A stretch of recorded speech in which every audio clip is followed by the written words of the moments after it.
Hi hello അസ്സലാമു അലൈക്കും എല്ലാവർക്കും ഹനാസ് കിച്ചണിലേക്ക് സ്വാഗതം. ഇന്നത്തെ റെസിപ്പി മുട്ടക്കറിയാണ്. അപ്പോൾ നല്ല തിക്ക് ഗ്രേവിയോട് കൂടിയിട്ടുള്ള ഒരു മുട്ടക്കറി ചപ്പാത്തി, പത്തിരി, നെയ്ച്ചോറ് ഏതിൻ്റെ കൂടെയും നല്ല കോമ്പിനേഷൻ ആയിട്ടുള്ള നല്ല ടേസ്റ്റി ആയിട്ടുള്ള മുട്ടക്കറിയാണ്. അപ്പോൾ ഇതെങ്ങനെ ഉണ്ടാക്കുന്നതെന്ന് നോക്കാം. വീഡിയോയിലേക്ക് കിടക്കാം.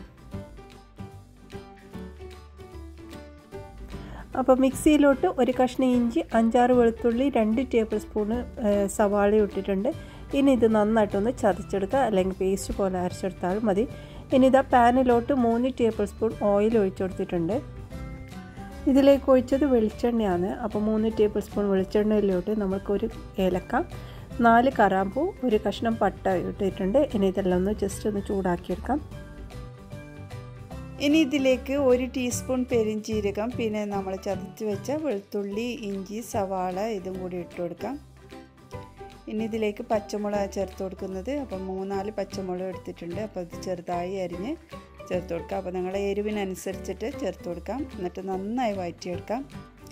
നന്നായി വഴന്നതിന് ശേഷം നമ്മൾക്ക് ഇതിൽ ബാക്കിയുള്ള സവാളയും കൂടി ചേർത്ത് കൊടുക്കാം. അപ്പോൾ ഞാൻ ഒരു വലിയ സവാളയാണ് ഇതിനായിട്ട് ഉപയോഗിച്ചത്. അപ്പോൾ അതിന് കുറച്ചാണ് ഞാൻ നേരത്തെ ചതച്ച് വെക്കുമ്പോൾ അതിലേക്ക് ഇട്ടത്.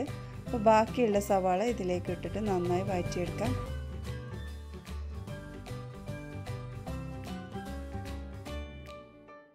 സവാള നന്നായി വഴന്നതിന് ശേഷം നമുക്കിതിലേക്ക് തക്കാളിയാണ് ചേർത്ത് കൊടുക്കാനുള്ളത്. അപ്പോൾ ഒരു വലിയ തക്കാളി ഇട്ടിട്ടുണ്ട്. ഇനി നമുക്കത് നന്നായി വഴറ്റിയെടുക്കാം. അപ്പോൾ ഞാൻ കുറച്ചും ഉപ്പും കൂടി ചേർത്തിട്ടുണ്ട്. അപ്പോൾ ഈ തക്കാളി നന്നായി ഉടഞ്ഞ് കിട്ടണം. അപ്പോൾ അത്രയും വരെ നമുക്കിത് വഴറ്റിയെടുക്കാം. അപ്പോൾ അതിനായി അടച്ച് വെച്ചിട്ട് തന്നെ നമുക്കിതാക്കാം. അപ്പോൾ അടക്കുമ്പോൾ പെട്ടെന്ന് നമുക്കിത് വഴന്ന് കിട്ടും. അപ്പോൾ തക്കാളി നല്ലൊരു ജ്യൂസി പോലെ ആയിട്ടും കിട്ടും.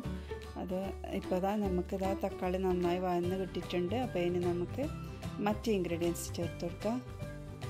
തക്കാളി നന്നായി ഉടഞ്ഞതിന് ശേഷം നമുക്ക് ഇതിലേക്ക് പൊടികൾ ചേർത്ത് കൊടുക്കാം. അപ്പോൾ 1/4 ടീസ്പൂൺ മഞ്ഞൾപ്പൊടി ചേർത്തിട്ടുണ്ട്, 1 ടീസ്പൂൺ മല്ലിപ്പൊടി, 1 ടീസ്പൂൺ മുളക് പൊടി.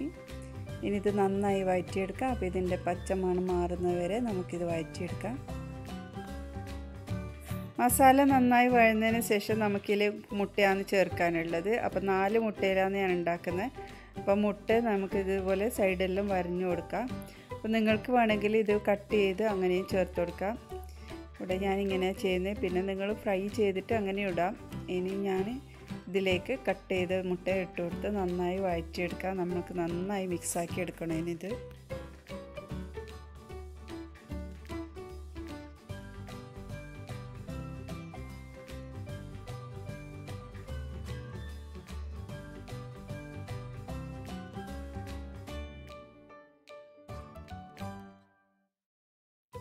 ഈ ഒരു മസാലക്കറി ഉണ്ടാക്കുമ്പോൾ ഈ മസാല മുട്ടയിലോട്ട് നല്ല രീതിയിൽ പിടിച്ചിരിക്കണം. അതുകൊണ്ടാണ് ഞാൻ പറയുന്നത്, നിങ്ങൾ സെപ്പറേറ്റ് ഫ്രൈ ആക്കുന്നെങ്കിലും ഇതുപോലെ ഇതിലിട്ട് ഫ്രൈ ആക്കുന്നതാണ് ഒന്നും കൂടി ടേസ്റ്റ് എന്ന്. അപ്പോൾ അങ്ങനെ ഫ്രൈ ആക്കിയെടുത്താണ് നല്ലത്. അപ്പോൾ ഇതുപോലെ നല്ല വറ്റിച്ച് അത് ആ ഒരു മസാല ഈ മുട്ടയിലേക്ക് പൊതിഞ്ഞിരിക്കുന്ന പോലെ ആവണം.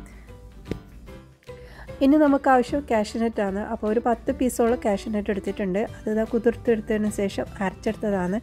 അപ്പോൾ അത് നല്ല രീതിയിൽ പേസ്റ്റ് പോലെ അരച്ചെടുത്തതിന് ശേഷം ഇതിലേക്ക് ഒഴിച്ചിട്ട് എല്ലാം കൂടി ഒന്ന് മിക്സാക്കി എടുക്കാം. ഇനി ആ ഒരു മിക്സിയിലോട്ടും കുറച്ച് വെള്ളം ഒഴിച്ചിട്ട് അത് ഇതിലേക്ക് ഒഴിച്ചു കൊടുക്കാം. ഇത് നമ്മൾക്ക് എത്രമാത്രം തിക്കാന്ന് വേണ്ടത്, എത്രമാത്രം കട്ടിയിലാണെന്ന് നമുക്ക് ഈ ഒരു കറി വേണ്ടതെന്ന് വെച്ചാൽ അതുപോലെ ആക്കിയെടുക്കാം. നമുക്ക് ഇതിലേക്ക് കുറച്ചും കൂടെ ഒന്ന് ലൂസാക്കി എടുക്കുന്നതായിരിക്കും ഒന്നുകൂടെ നല്ലത്. ഇത് കാഷ്യൂനട്ട് ആയതുകൊണ്ട് നല്ല പെട്ടെന്ന് അത് തിക്കായിട്ട് വരും. അപ്പോൾ ഇതോടെ കുറച്ച് വെള്ളം ഒഴിച്ച് കൊടുത്തിട്ടുണ്ട്. ഇനി നമ്മൾ ആവശ്യത്തിനനുസരിച്ചിട്ട് നമുക്ക് ഗ്രേവി തിക്കാക്കിയെടുക്കാം. ഇനി ഇത് നന്നായിട്ട് തിളപ്പിച്ചെടുക്കണം. അപ്പോൾ നന്നായിട്ട് തിളക്കാൻ വേണ്ടി നമുക്ക് അടച്ച് വെച്ചിട്ട് തന്നെ തിളപ്പിച്ചെടുക്കാം. അപ്പോൾ ഇതാ നല്ല തിള വന്ന സമയത്ത് നമുക്ക് ഇതിലേക്ക് കുറച്ച് മല്ലിയിലയും കൂടി വിതറി കൊടുക്കാം. അപ്പോൾ ലാസ്റ്റ് മല്ലിയില ഇട്ടതിന് ശേഷം ഒന്ന് മിക്സാക്കി റെഡിയാക്കി എടുത്തിട്ടുണ്ട്.